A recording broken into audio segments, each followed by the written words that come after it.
उनमें इहे ॿ माण्हू कमाल जा हुआ। ऐं सर्वेज जी शाइरी जेका आहे तमामु सुठी, तमामु सुठी, पर मुंशी जेको आहे सो उनजो पंहिंजो रंग हो। ऐं मुंशी शाइरी जॾहिं ॿुधंदो हुउसि तॾहिं रोई पवंदो हुउसि ऐं एॾो दिलि ते असरु कंदी हुई, असरु पज़ीर हुई ॾाढी मुंशी जी शाइरी। ऐं ख़ासि तौर जॾहिं सुर में वेही झुंगारींदो हो कॾहिं कॾहिं। पोइ वरी हिते हैदराबाद में जॾहिं आउं सवाल अख़बार कढंदो हुउसि तॾहिं जेको आहे सो ईंदो हो हिते, पाण रहंदो बि हो। पोइ कचहरी कंदा हुआसीं तक़रीबन रोज़ाने, मुंशी सां इलाही कचहरियूं थियूं। ऐं मुंशी ते केतिरी बि तनक़ीद कबी, ॿियो इहो मुंशी कॾहिं हुन ते चिड़े नाराज़ थिए इहो सुवाल ई पैदा कोन थिए। इहा हुननि जो वॾो गुण हो। कॾहिं कॾहिं वेही मूड में माण्हू यार मुंशी तूं हीअं कयो, हीअ सॼी ॻाल्हि कई, हीअ शइ हीअं हुई, पर मजाल आहे मुंशी कॾहिं हुन ते नाराज़ थियो हुजे या हुन ते रिएक्ट कयो हुजे न। वॾे दिलि गुर्दे वारो माण्हू हो। ऐं हुनजी शाइरी जो जेको हुसन आहे उहो जेको आहे उनजो पंहिंजो रंग आहे। मरहूम इब्राहिम मुंशी जी शोहरत जो हिकु कारण संदसि आवाज़ पिणु हुयो। हू पंहिंजे आवाज़ में पंहिंजी शाइरीअ जूं धुनूं कंपोज़ कराईंदो हुयो त ॿुधंदड़नि ते अजीब सहर तारी थी वेंदो हुयो। संदसि तहतुल लफ़्ज़ शाइरी पढ़ण जो अंदाज़ पिणु माण्हुनि खे ॾाढो पसंदि हुयो। हाज़िरीन जो ध्यानु पाण ॾांहुं छिकाइण जो ॾांहुं खेसि चङी तरह ईंदो हुयो। हू शाइर हुजण सां गॾु हिकु लोक फनकार बि हो। हू अक्सर करे सिंध जे क़ौम परस्त तंज़ीमुनि जे तक़रीबुनि में पाण अची पंहिंजी शाइरी पेश कंदो हो। संदसि शाइरीअ सच त क़ौमी तहरीकुनि खे हिकु सघ ॾिनी हुई। इब्राहिम मुंशी जेका शाइरी कई उहा माण्हुनि में जज़्बो, वलवलो, उन्हनि जी क़ौमी सोच, उनखे उन वॾो सघारो कयो। हुन करे हुन माण्हू जेका शाइरी कई आहे, सर्वेच कई आहे, इहे शाइरी जेका हुई सा असांजे क़ौमी तारीख़ जी मज़ामती शाइरीअ जा हे वॾा नाला आहिनि। ऐं असां वटि हाणे मज़ामती शाइरी थिए थी, पर उहा ॾाढी फ़न ऐं फ़िक्र ऐं उन असलूबनि सां आहे।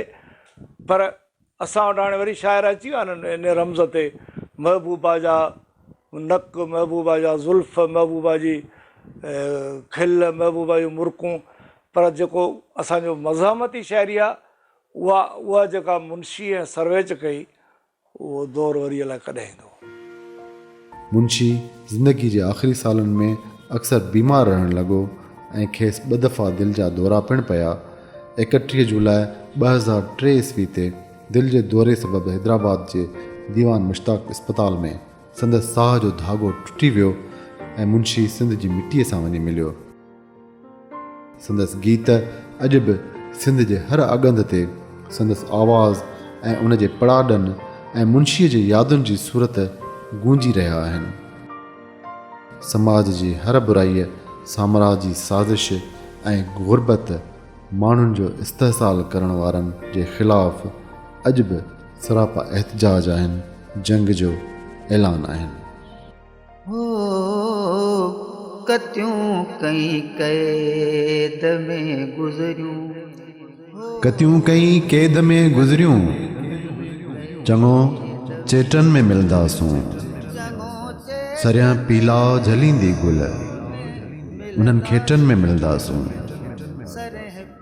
उतर जा वाव जॾहिं वरंदा, अच्छा संग कांह सर कढंदा। लहंदियूं कूंजियूं जिते कुणके, उन्हनि केटनि में मिलंदासूं। छॾे दरिया वेंदो दहशत, बनाए ॿेट ॿेलाटियूं। चढ़ी तॾहिं नाव नंढड़ीअ ते, उन्हनि ॿेटनि में मिलंदासूं। पिरीं जे प्यार पंहिंजे ते लॻा पहिरनि मथां पहिरा, त लंघ लांघा झले मुंशी, पया टेटनि में मिलंदासूं। कतियूं कीअं क़ैद में गुज़रियूं, चङो चेटनि में मिलंदासूं।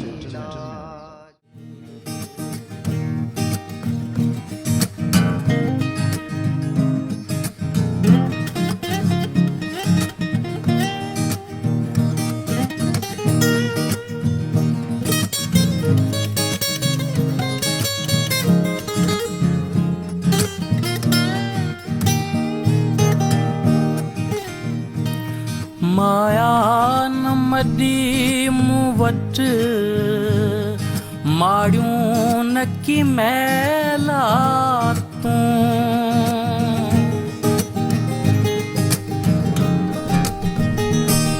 माया न मडी मूं वटि माड़ियूं न की मैला तूं साओ वेस ढकियो धरती उठियो थर पर सातूं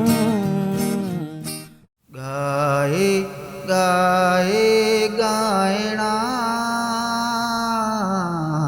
थोरा थन जा लाहिणा गाए वजाए गाइणा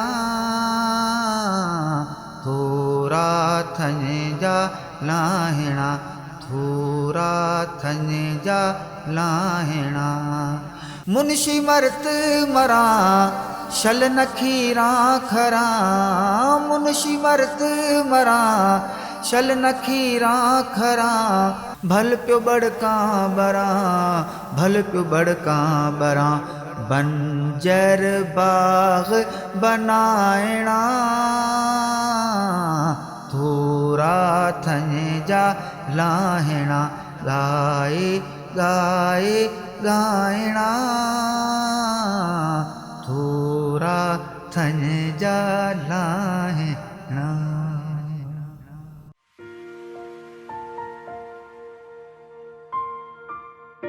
अदीब, शायर, दानिश्वर, मुहक्किक और लिखारी कौमों की महानता के अलमबरदार होते हैं। जब जब सिंध के कौमी शुरा का जिक्र निकलेगा जिन्होंने धरती के साथ इश्क के शेर कहते हुए अपनी तमाम ज़िंदगी जबर और बर्बरियत का मुकाबला किया, तो उन अजीम किरदारों में से मरहूम इब्राहिम मुंशी का नाम भी नुमायां हैसियत के साथ सामने आएगा। मुंशी मोहम्मद इब्राहिम सुमरो 15 जनवरी 1934 के दिन ज़िला और तहसील टंडो मोहम्मद खान के एक छोटे से गांव जिन्हान सुमरो में पैदा हुए। उनके वालिद का नाम मोहम्मद इसहाक था, जो कि काश्तकार था। गुर्बत के आलम में भी उसने अपने बेटे मोहम्मद इब्राहिम मुंशी को मकतब में पढ़ने के लिए भेजा। मुंशी ने अभी चौथी जमात ही पास की थी कि मार्च 1945 ईस्वी को उनके वालिद का इंतकाल हो गया। घर के 8-9 अफराद का गुजर सफ़र अब मुश्किल हो चुका था।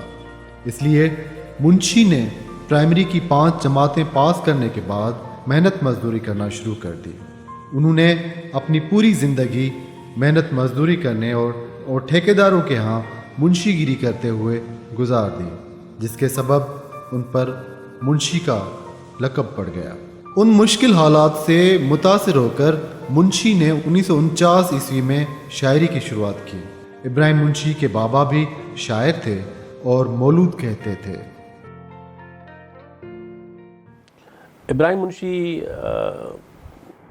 खे हक़ीक़त इहा आहे त हुनजी शाइरीअ ते अञा सही माना में लिखियो न वियो आहे। हुनखे ॻायो घणो वियो आहे, हू अवामी सतह ते मुतारफ़ घणो थियो आहे, पर मुंशी जी शाइरी जा जेके फ़नी ऐं ॿिया पासा आहिनि, ॿोली ऐं तजुर्बा ऐं मौज़ू, उन्हनि ते अञा ताईं सही माना में असां वटि हुनखे पढ़े लिखे हल्कनि में घणो मुतारफ़ कोन करायो वियो आहे या उनजी परख न थी आहे। ॿोलीअ जो हू उस्ताद शाइर आहे। इब्राहिम मुंशी जी जेका ॿोली आहे ऐं जेका ॿोली जी रवानी आहे ऐं ॿोली जी सूंहं आहे, जेका उथल आहे, ऐं हू ॿराड़ी जो माण्हू ऐं उन्ही में जेका हुन जी जेका सॼी ज़िंदगी पंहिंजी गुज़री, उहो ॿराड़ी जो माण्हू, हारपो शयूं, ज़मीन, सॼो तालुक़ु, त हुनजी ॿोली का शहरी ॿोली न आहे। ऐं इहा ई उनजी वॾी ख़ूबी आहे त हुनजी ॿोली निज निबार ॿोली आहे ऐं हिकिड़ी उहा ॿोली आहे जेका असांजो आम माण्हू ॿराड़ी में ॻाल्हाए थो ऐं सम्झे थो। उन्ही में वरी जॾहिं हिकिड़ो तख़लीकार माण्हू थी थो पए त ज़ाहिर आहे त उन ॿोलीअ खे नवां थो रुख ॾिए, तजुर्बा ॾिए करे। त इब्राहिम मुंशी जी जेका ॿोली जा तव्हां ॾिसो त हुन जे वटि जेके बि इस्तारा या इशारा या शयूं या तशबीहूं ओपरियूं न आहिनि, उहे पंहिंजे ई माहौल में खयल आहिनि, पर मानवियत उन में न आहे। त इन करे इब्राहिम मुंशी जी जेका शइ मूंखे घणे में घणी मोहींदी आहे, उहा इब्राहिम मुंशी जी ॿोली। इब्राहिम मुंशी ने शुरू में रोमानवी शायरी कही और काफ़ियाँ कहते रहे, मगर वक्त गुजरने के साथ साथ जब उनके अंदर शऊरी पुख्तगी आती गई तो उनकी शायरी में भी मौजूआती तब्दीलियाँ आती रहीं। समाज के अंदर मौजूद अदम तवाज़ुन, गुर्बत की चक्की में पिसते हुए गरीब लोगों के दुखों, नाइंसाफ़ियों, ज़्यादतियों और जबर ने उनकी सोच के रास्ते तब्दील किए तो उन्होंने शायरी के ज़रिए निचले तबके की नुमाइंदगी करना शुरू कर दी। वो ज़्यादातर अपनी शायरी तरन्नुम के साथ पढ़ते थे। ऐं सम्झां थो त पंहिंजी धरतीअ जे लाइ ऐं पंहिंजी ॿोलीअ जे लाइ, पंहिंजी ॿोलीअ जे हक़नि जे लाइ जेका वेड़ आहे उन्हनि में पंहिंजे लहूअ सां, पंहिंजी ताक़त सां, पंहिंजे लहजे सां सुरखरू थी ॾेखारींदड़ शाइरनि में इब्राहिम मुंशीअ खे केरु आहे जेको विसारींदो। उन जा शेरी मजमू असांजे क़ौमी अवामी ॿोलीअ जो हिकिड़ो वॾो असासो आहिनि ऐं इब्राहिम मुंशी तलफ़ुज़ ऐं सुठे चिटे टंडे मोहम्मद ख़ान वारे लहजे सां जॾहिं मजमुअनि में शेर बि पढ़ंदो, असां हुनखे ॾिठो आहे पंहिंजे तरन्नुम सां त छाइजी वेंदड़ शाइर आहे। त सिंध जॾहिं बि मज़ाहिमती शाइरनि जो तस्करो लिखंदी त इब्राहिम मुंशीअ जो नालो बि सोनहरी हर्फ़नि में लिखियलु हूंदो। 1960 ईस्वी में वो शेख अयाज की शायरी से बहुत मुतासिर हुए। 1966 और 65 में माहनामा रूह रेहान में उनकी शायरी शाया हुई। उनकी शायरी का पहला मजमुआ पैगाम मजलूम 1970 ईस्वी में शाया हुआ। दूसरा मजमा वगह जा वरियाम 1971 ईस्वी में शाया हुआ। प्रेमनगर पब्लिकेशन की जानिब से उनकी शायरी का तीसरा मजमुआ गूंदर विंदा गुजरी 1985 ईस्वी में शाया किया गया, जिसके पेश लफ्ज़ मोहम्मद इब्राहिम जोयो ने लिखे थे। 1991 ईस्वी में उनकी शायरी का चौथा मजमुआ धरती दीन धर्म के उन्वान से शाया हुआ। उनकी शायरी का पांचवा मजमुआ धोरे डीह धाड़ा 1995 ईस्वी में शाया हुआ, जबकि छठा मजमुआ अखर अखर अख रोशनी पब्लिकेशन की तरफ से 2006 में छपवाया गया। तारीख गवाह है कि सिंध के कई सपूतों और जवानों ने अपनी पूरी ज़िंदगी सिंध के दुख दर्द और जद्दोजहद के लिए वक्फ कर दी, जो कि सिंधी कौम के इज्तिमाई मफादात और सिंध की खुशहाली की हिफाजत करते हुए तारीख का सुनहरी बाब बन चुके हैं। मुंशी मोहम्मद इब्राहिम का शुमार भी उन अमर किरदारों में एक कौमी शायर की हैसियत से होता है। उनकी शायरी में खालिस सिंधी ज़बान इस्तेमाल की गई है। अगर यूं कहिए तो भी गलत न होगा कि इब्राहिम मुंशी की शायरी कौमी धारे में धुली हुई फितरत, हुस्न और इश्क की शायरी है। बाबा तकरीबन पंहिंजे घर में बचनि सां तमामु मुंहिंजो शफ़ीक़ माना रवैयो हुयो ऐं तमामु हिकिड़ो सुठो इंसानु हुयो ऐं हमेशह पंहिंजे बचनि खे तमामु बेहदि प्यारु कंदो हुओ। पर रुगो पंहिंजे बचनि सां गॾु जेकी सिंधी आहे, जेके मारवाड़ा झांगीड़ा भले केर बि हुजनि, पर उन्हनि सां तमामु प्यारु ऐं कुर्ब वारो नमूनो हुनजो रहियो आहे ऐं तमामु सुठो इंसानु हो ऐं पंहिंजे तरीक़े सां हर माण्हू सां तकरीबन मूंखे यादि आहे त को वॾो माण्हू अची वेंदो हो त बाबा साईं उनखां ॿुधाईंदो, बाबा को वॾो माण्हू अची वियो त चवंदो उनखे सबर करो 2 मिंट वेहो ऐं पहुचाईंदो। पर ॿुधाईंदोसि बाबा को ग़रीब या को मिसकिन माण्हू पहुतो आहे त उहो अर्जेंट हलियो ईंदो। माना हू ग़रीबनि सां तमामु कंहिं ग़रीब खे इंतज़ारु न करे ऐं तमामु पंहिंजे हिसाब सां ऐं यारनि सां दोस्तनि सां उनजो जेके बि रवैयो हुयो, कॾहिं हुन कूड़ न ॻाल्हायो, सदाईं हुन सच ॻाल्हायो। ऐं तक़रीबन हुनजी जेको शाइरी हुई, उनजी शाइरी में तक़रीबन तव्हांखे फ़क़ीर तव्हां ॿुधायो त उनमें सिंध समायल हुई ऐं सिंध जो सचो आशिक़ु हो। ऐं जॾहिं सिंध में जॾहिं इश्क सही तरह हुनजो थी वियो, पोइ हुनखे ॿी कंहिं बि ॻाल्हि जी कंहिंसां दिलचस्पी न हुई, सिर्फ़ु सिंध ऐं सिंध हुई। ऐं उनजो हिकिड़ो तमामु हिकिड़ो शेर आहे, असां इश्क तुंहिंजे में अर्जी वियासीं, जीअं चांवर था छड़जनि तीअं छड़जी वियासीं, उहो हुनजो मिसाल आहे। उनका ये गीत तो बच्चे बच्चे के होंठों पर रक्स करता रहता है कि एक मुंद चरी आहे, बीजा रात ठरी आहे, अहिड़े में अचण तुंहिंजो भागन जी भरी आहे। अहिड़े में अचण तुंहिंजो भागन जी भरी आहे, हिकु मुंद चढ़ी आहे, बीजा रात ठरी आहे। ॾिस कहिड़ो ॾखण घुलियो, थिया मां कफड़ा मोती, ॾिस कहिड़ो ॾखण घुलियो थिया मां कफड़ा मोती ऐं वेस वणनि ढकियो पन पंहिंजा करे पोती ऐं वेस वणनि ढकियो पन पंहिंजा करे पोती वरिया तो वराइण लई वरिया तो वराइण लई बाहूं जी वरिया वरिया तो वराइण छा उब छमर छायो रुत आई बसंतिया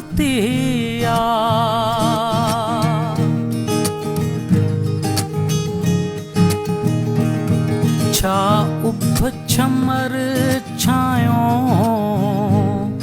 रुत आई बसंतिया जुट जोड़ थिया जो पन हर मन में मस्तिया हर कंहिंसां हिते मुंशी हर कंहिंसां हिते मुंशी पंहिंजी हूर परी आहे हर कंहिंसां हिते मुंशी पंहिंजी हूर परी आहे अहिड़े में अचण तुंहिंजो अहिड़े में अचण तुंहिंजो भागन जी भरी आहे हिकु मुंद चरी आहे बीजा रात ठरी आहे हिकु मुंद चरी आहे बीजा रात ठरी आहे बीजा रात ठरी आहे। मार्शल लॉ हो या जमहूरी दौर, मगर मुंशी सिंध के साथ अपनी अज़ली मोहब्बत को निर्वार करते रहे। ख़ासकर सिंधी ज़बान को उन्होंने अपने दिल में जगह दी और अपनी धरती के लोगों के साथ अपनी बेपनाह मोहब्बत का इजहार अपने अशार में किया। वो आमरीत के खौफ वाले अदवार में भी सिंध के कौमी हुकूक की जदोजहद से दस्तबरदार नहीं हुए। उनके कहे हुए गीतों को लोगों ने अपने होंठों के तराने बना लिए। कारूं झर खां किंझर ताईं केटी बंदर खां कश्मोर मोतियुनि खाणी मुल्क सॼो आहे मारूड़नि जो मारू मोर हिन में हारी अन उपाइनि जिन जा सोननि जहिड़ा संग हिन जा माण्हू मोहबत भरिया नाज़ मंझां त निभाइनि नंग हिन में झूपा झांगीअड़नि जा हिन में झूंगारूं झरझंग काफ़ी वाई बैत जमालो ॿिया ॿुधंदे चुरंदे चंग ख़ुल्द बराबरि हिन में ख़ूबियूं ॿिया रूप रसीला रंग दुनिया सारी में ए दिलबर देस मुंहिंजे जो नाहे दंग सिंध सॼी जी सींध सिंधू आहे जंहिंमें घातू कनि था घोर मोतियुनि खाणी मुल्क सॼो आहे मारूड़नि जो मारू मोर। इब्राहिम मुंशी ने 1972 ईस्वी के दौरान हैदराबाद में एक कौम परस्त पार्टी के जलसे में कौमी शायरी पढ़ी, जिसके बायस उन्हें गिरफ्तार करके जेल भेजा गया, जिसके बाद उन्हें 6 माह कैद और 5,000 रुपये जुर्माने की सज़ा दी गई। मगर ये सब तकालीफ उन्हें सिंध के हुकूक के लिए और सिंध के साथ होती ज़्यादतियों के ख़िलाफ़ आवाज़ बुलंद करने से रोक नहीं पाई और उन्होंने दोबारा 1973 ईस्वी में एक और जलसे में कौमी शायरी पेश की, जिसके बायस उन्हें फिर गिरफ्तार करके जेल भेजा गया। 1973 ईस्वी के दौरान उन्होंने फिर एक जलसे में शायरी पढ़ी, जिसके बायस पूरे 10 माह सख्त मुशक्क़त के साथ जेल की सज़ा भुगतनी पड़ी। उनकी शायरी पर मुश्तमिल गीतों की पहली ऑडियो कैसेट